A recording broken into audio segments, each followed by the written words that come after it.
Welcome to the third episode of Gangsters in Government, and I'm your host, Ali A. Parker. Today we're going to step into the dark world of Vladimir Putin and analyze what some would call his rise to absolute power.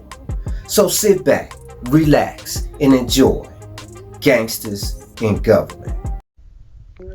At the end of the 20th century, amidst the chaos of a collapsing superpower, a former KGB officer emerged, Vladimir Putin, promising stability, yet ruling through fear, propaganda, and outright power plays.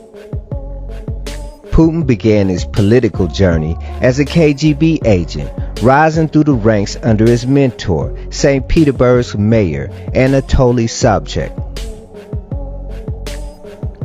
By 1998, Putin headed the FSB, KGB's successor. Days later, Boris Yeltsin named him the prime minister.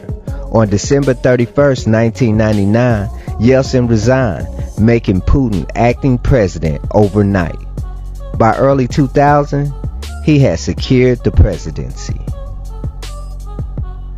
Despite pledges of democracy and free speech, Putin quickly moved to control the media, seizing independent outlets and pushing through laws that eliminated gubernatorial elections and consolidating one-man rule under the veneer of legitimacy. Elections under Putin were a charade.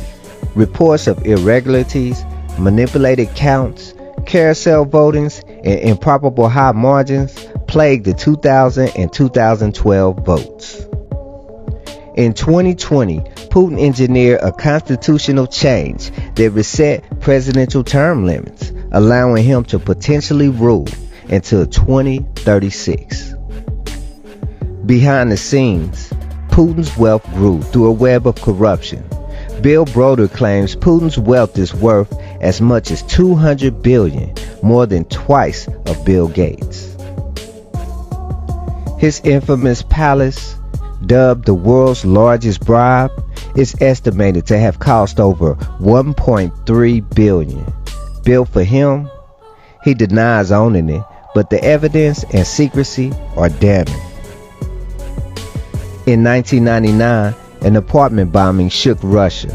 Some believe the FSB, Putin's own agency, carried them out, possibly to justify war in Chechnya and elevate Putin's nationalistic power.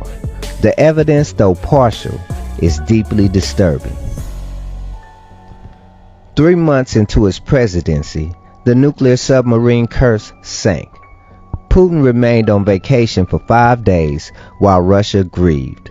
Critics see this as his first lie and turning point. Putin crushed dissent after mass tragedies. More power centralized, anti-terror laws used to suppress central liberties, regional elections removed, and the media environment tightened. Investigative journalist Anna Politkovskaya, a vocal critic of the Chechen War, was assassinated on Putin's birthday in 2006, and no justice would follow. That same year, former FSB agent Alexei Litvinenko was killed in London by radioactive polonium, an assassination blamed on Putin's inner circle. Opposition leader Alexei Navalny was targeted with assassination and is now in prison. This is a perfect symbol of Putin's ruthless suppression. In 2014, Putin annexed Crimea, flouting international law. He fueled conflict in eastern Ukraine with covert support for the separatists.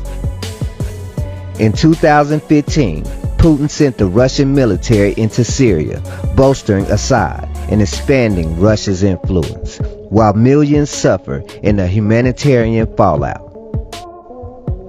From KGB officer to the world's most powerful and enigmatic leader, Putin's rise is steeped in secrecy, power grabs, and ruthless pragmatism. Is Putin a modern gangster in a tailored suit? A man who thrives through fear, manipulation, and absolute control? The evidence says yes. And today, he remains one step away from total authority and one twist away from tragic collapse.